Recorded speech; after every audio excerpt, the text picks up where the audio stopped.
নমস্কার বন্ধুরা, আশা করছি তোমরা সবাই খুব ভালো আছো। তো অনেক দিন পরে একটু বেরোলাম, দেখি কলেজ স্ট্রিটের দিকে যাব, কিছু বইপত্র নেওয়া যায় কি না। একটা পুরানো দিনের বই খোঁজার জন্য যাচ্ছি, দেখি পাই নাকি। তো এই যে আমাদের বারাসাত থেকে যেতে গেলেই তো ট্রেনে যেতে হয়। এই আমার বোনও আছে আর আমাদের বান্নিকবাবু আছে, তিনজন মিলে যাচ্ছি, দেখি একটু বই খোঁজা যায় কিনা। তো যাচ্ছি, দেখো কি সুন্দর পরিবেশ, কলকাতার মতো জায়গায় এত প্রকৃতি চারিদিকে, দেখলে যেন চোখ জুড়িয়ে যায়।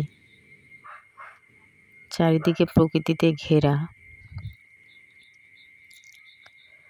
এই যে এই ভদ্রমহিলার গায়ে একটু হাত লেগেছিল, সে তো রেগে একদম আটখানা হয়ে গেছে। তো যাই হোক, এই যে কলেজ স্ট্রিট খানিকক্ষণ ঘুরলাম, খানিকটা বইয়ের দোকানে, কিন্তু সেই বইটা খুঁজে পেলাম না। বলল যে ওই দূরের দিকে যেতে হবে, একটা দোকানের নাম বলল, সেখানে যাব। কিন্তু তার আগে আমরা ভাবলাম যে কাছে পিঠে পুকুরটা আছে, কলেজ স্ট্রিটের পুকুর পাড়ে একটু গিয়ে ঘুরে আসি। প্রচণ্ড গরম, আর পুকুরের সৌন্দর্যটা দেখো কত সুন্দরভাবে বাঁধানো। আর এই যে হাঁসগুলো রয়েছে, কি সুন্দর লাগে পুকুর পাড়টায় আসলে। আর এখানে হাওয়াটা এত সুন্দর স্নিগ্ধ, যেমন গাছপালা ভরা, তেমনি পুকুরের জলটাও খুব পরিষ্কার পরিচ্ছন্ন। দেখো পুকুর পাড়টা প্রচুর গাছগাছালি হয়ে আছে, আর হাওয়াও হচ্ছে খুব সুন্দর। একটু দাঁড়িয়ে শান্তি, গরমে প্রচণ্ড গরম পড়েছিল সেই দিন আমরা যেদিন গেছিলাম। তো এখানে আবার বাগানবেলিয়া হয়েছে, কি সুন্দর দেখো। পুকুর পাড়ের সৌন্দর্যটা খুবই সুন্দর। এখানে সবাই এসে বসে যারা কলকাতা ইউনিভার্সিটিতে পড়ে। এই যে এখানে আবার লেখা আছে, আপনি কি উকিল হতে চান? আমরা আবার এখানে দাঁড়িয়ে আবার বলছি আর হাসছি। আমার বোনটা খুব দুষ্টু, ও আবার বলছে এই দেখো কলকাতার ঐতিহ্য দেখা গেল। ঠেলা গাড়িতে করে সব যাচ্ছে লোকজন। তো আমরা এবার সেই পুরানো বইয়ের দোকানের দিকে একটু যাচ্ছি, দেখি বইটা খুঁজে পাই কিনা। বইটা খুঁজতে খুঁজতে তো হয়রান হয়ে গেছি। এই যে এখানে যেতে বলেছে, এখানে গেলাম, পেলাম না। তারপরে সব জায়গায় ঘুরছি, দেখছি কোথায় কে আছে,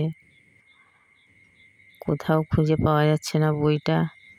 বললো যে অত পুরানো বই আমরা রাখি না, পুরানো কালেকশন আমাদের কাছে নেই। আরেকটা অনেক দূরের একটা দোকানের নাম বলেছে, সেই দোকানে তো যাওয়ার মতো পরিস্থিতি নেই এই গরমে, আর হাঁটতে পারছি না, প্রচুর হাঁটতে হয় কলকাতায় গেলে। আর কলকাতা ইউনিভার্সিটিটা দেখো কত সুন্দর। সত্যি এইটাকে কলেজ পাড়া বলা হয় এই কারণে, যেমন চারিদিকে বইপত্র সারি সারি রয়েছে, তেমনি কলেজ, পাশেই কফি হাউস, পাশে মেডিকেল কলেজ।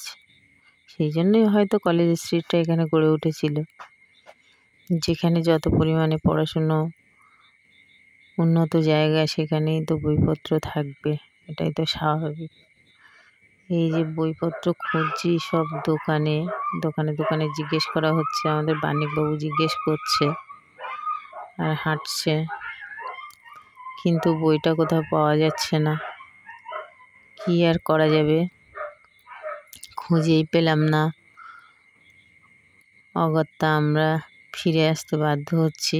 তবে এই যে দাদুর দোকানটা, কি সুন্দর ঘোড়ার ছবিটা, ওই চারিদিকে দোকানপাটগুলো এত সুন্দরভাবে সাজানো। কলেজ স্ট্রিট থেকে আসার পথে বা যাওয়ার পথে, শিয়ালদা থেকে যখন আমরা হেঁটে যাই, তখন এই জায়গাগুলো দেখতে দেখতে যাই। পুরানো দিনের সেই অপরূপ সাজগোজ সব রয়েছে।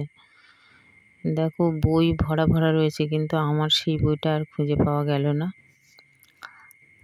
তো কি করা যাবে, হেঁটে হেঁটে তো পাগল হয়ে গেছি। আর গরম, প্রচণ্ড গরম পড়েছে। এখানে আবার দেখো কত সুন্দর ট্রেগুলো সাজানো আছে। এই জায়গায় বিয়ের কার্ড, তারপরে হচ্ছে অনুষ্ঠানের যাবতীয় ট্রেগুলো সব পাওয়া যায়। এই রাস্তা দিয়ে হাঁটতে থাকলে সবই দেখা যায়, সবই পাওয়া যায়। তো যাই হোক, আর কি করা যাবে, বই তো খুঁজে পেলাম না। তো কলকাতা ঘুরতে গেলে তো একটু হেঁটে হেঁটে ঘুরতে হয়, তাই একটু হাঁটছি আর কি হবে। আর না হাঁটলে কলকাতার কিছু দেখাও যায় না। এই রাস্তাটায় ট্রাম রাস্তাও আছে, কিন্তু ট্রামগুলো এখন আর বিশেষভাবে দেখা যায় না। এই যে ট্রামের পাটিটা ফেলানো আছে।